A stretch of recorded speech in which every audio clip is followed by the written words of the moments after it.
ஒரு பொய் வழக்கு அரசியல் பிரச்சனைல ஒரு கட்சியினுடைய மாவட்ட பிரதிநிதி கொடுத்த ஒரு புகாரின் பேர்ல அவர் தொடர்ந்து 9 மாசமா புகார் கொடுத்து டார்கெட் பண்ணி ஒவ்வொரு அதிகாரி ஆபீஸுக்கு போய் டெய்லியா உட்கார்ந்து பிரச்சனை பண்ணி ஒரு லெவல்ல பிரஷர் ஆகி அதிகாரிகளுடைய நெருக்கடி தாங்க முடியாம அவருடைய அந்த பெட்டிஷன் ஏத்து ஒரு அவசர பொய் வழக்கு போட்டிருக்காங்க. அந்த வழக்குல இருக்கிற எந்த செக்ஷனுக்கு நமக்கு சம்பந்தம் இல்ல. நம்ம டெபாசிட் வாங்கல, முழுக்க முழுக்க மக்கள் செயல்படுறோம். நம்ம கம்பெனி என்ட்ரி ஃப்ரீ தான். இது தெரிஞ்சிருந்தும் அந்த அதிகாரி வழக்கு போட்டிருக்காரு. இதை நான் சட்டப்படி எதிர்கொள்வேன்.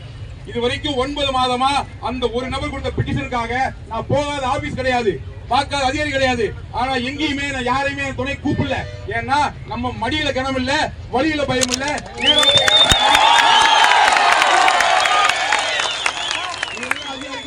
எல்லா டாக்குமெண்ட்டும் ஜிஎஸ்டி இருக்கா, அது இருக்கா, இது இருக்கான்னு கேட்டு அத்தனை சர்டிபிகேட் கொடுத்துட்டு தான் வந்திருக்கேன். அந்த டீடைல்ஸ் அதிகாரி கூட இங்க இருக்காரு. அப்படிப்பட்ட ஒரு விஷயத்தை செஞ்சுட்டு இருக்கும் போது அதே ஒரு அதிகாரி 3 மாசத்துக்கு முன்னால எல்லா விலையும் கேட்டு வாங்கிட்டு திரும்ப திடீர்னு பார்த்தேன் அப்படின்னு சொல்லி ஒரு யூடியூப்ல பார்த்து கேஸ் போட்டாருன்னா அது எப்படி ஏத்துக்க முடியுங்களா? ஒரு நியாயமான கோரிக்கை. ஆனா அதிகார வர்க்கம் அதிகாரிங்க அவங்க என்ன கேட்டுக்கிறாங்க அப்படின்னா, நீங்க பெட்டிஷன் கொடுங்க, கண்டிப்பா நடவடிக்கை எடுக்கிறோம். நிச்சயமா கம்பெனி நியாயங்கிறதா தெரிஞ்சுக்கிட்டாங்க. அதனால கோரிக்கை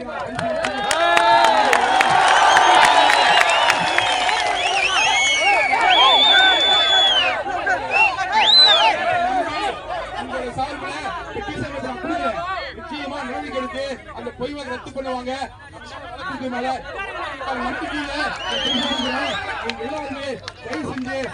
வண்டியில பாதுகாப்பா ஊருக்கு கலந்துருவாங்க. அத்தனை பேர்